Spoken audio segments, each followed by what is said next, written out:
Hey, what is up, guys? Alright, so today I'm going to be telling you guys how to open a PlayStation 3 controller, a DualShock 3 controller to be exact.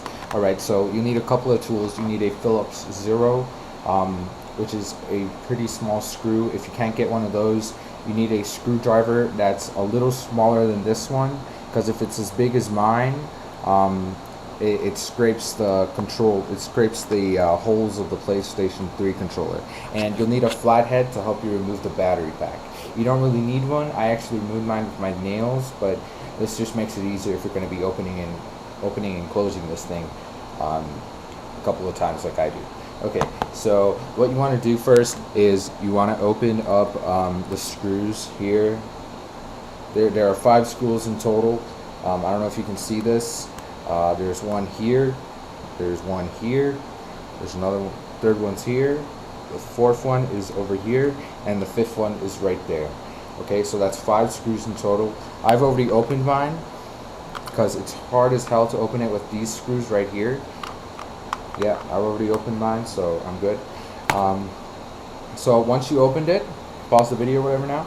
Once you opened it, you want to open it from here with your fingers right here. Just put pressure right here, and it should pop open. Now you want to flip it because everything is actually on this side. Alright? Some buttons may fall out, you know, that's okay, you can put them back in. You see both my L2 and R2 buttons just fell off right here. And there you go, that is the PlayStation 3 controller. Pretty ugly, isn't it? Okay, so there's my L2 and R2 buttons are right here. Okay, now if your L2 and R2 buttons, if they have some sort of toil or a spring of some sort, mine actually broke, and you need these because it just feels better if you have the spring. If you don't have them, it feels kind of loose. I'm going to make a video later, and I'm going to actually be making a spring for this because they charge you about $4 or $3 on eBay plus shipping and handling. I don't know why, because they're really small. They shouldn't do that.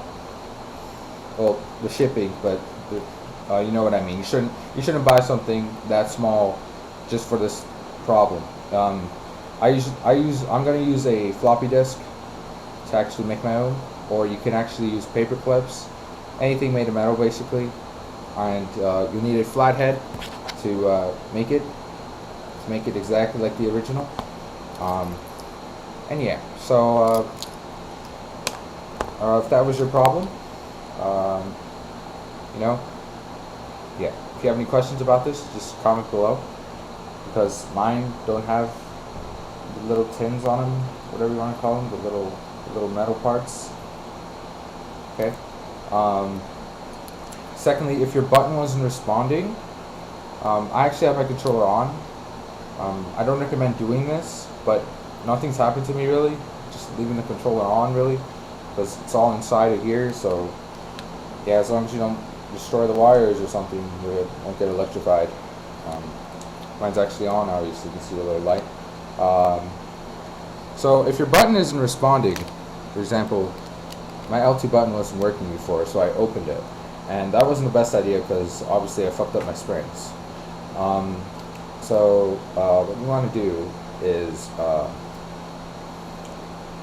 want to press these buttons. You see them right here.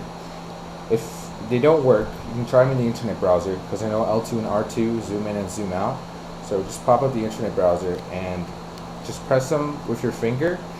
And if they don't work, what I recommend is you press the reset button. If you can see that, it's right below the lights, and it makes a little click. You can actually click it, and the light will turn off if you do click it.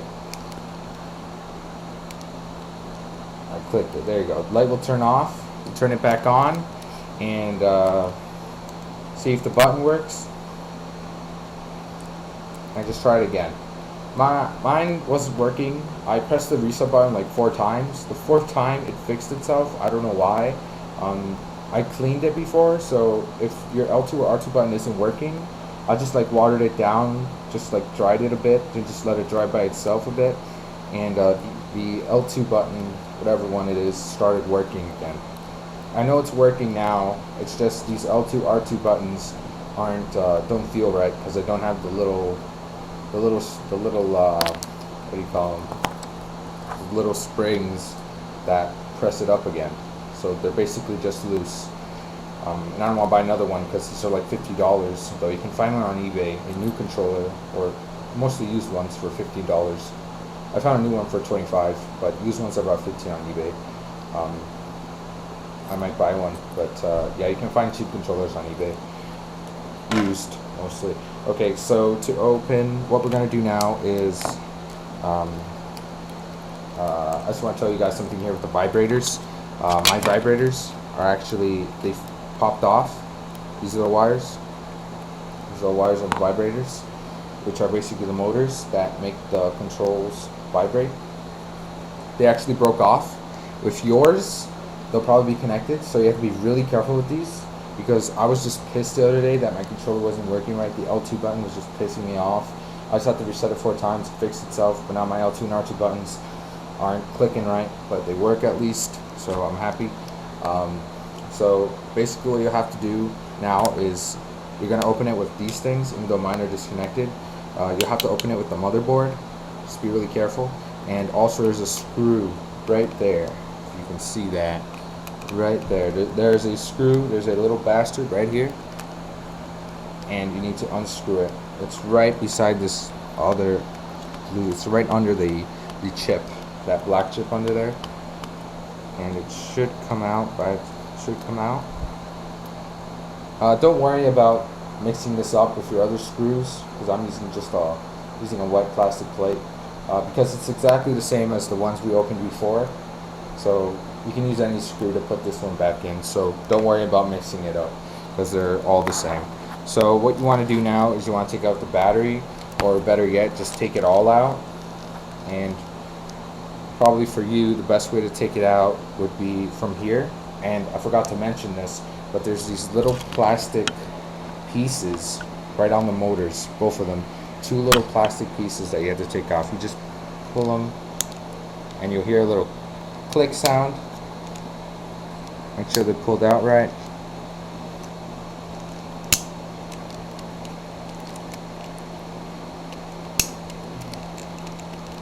Make sure they're pulled out of their socket. Okay, so this one needs a good pull. These 2 plastic things, just there's a little line above them. Okay, they're right here.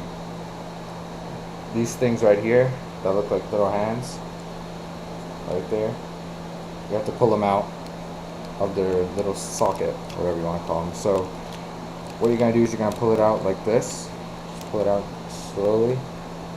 Do one vibrator to the next, and there you go. There is the controller. These are the buttons. Don't remove them unless you have a problem with them, obviously. So they're the control sticks right there, and that's the button mapping. Okay, so that's all for now. I still need to remove the battery. Sorry, forgot to show that. You guys can see it right there, the battery. In terms of the battery,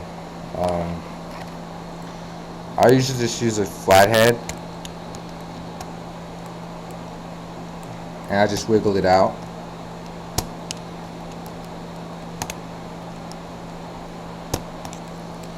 You can start using your fingers, but I wouldn't do that. I would just keep using this until it falls out. You need a lot of patience for this, fortunately, because I keep touching that red and white black wire.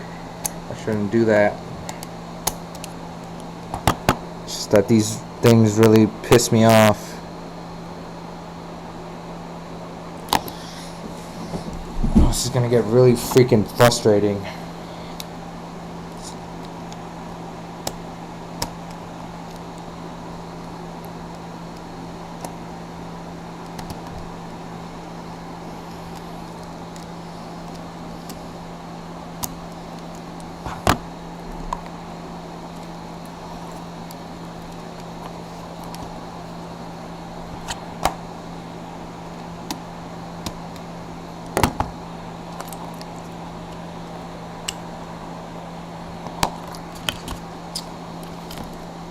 I'm sorry, I just took it off. I mean, I shouldn't do that because yours is probably still connected to the vibrators.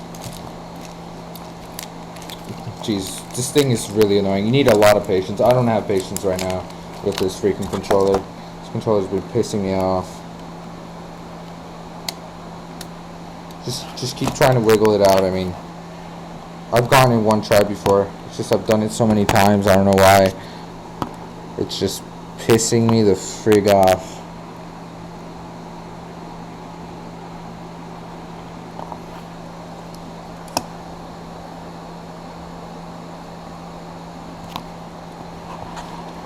Just keep trying with the flathead.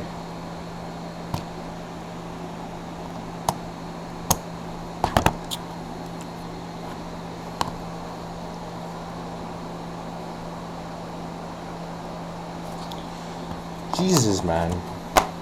Jesus Christ. Help me. Help me. God, man. Alright, so you guys are going to need a little more patience than I do.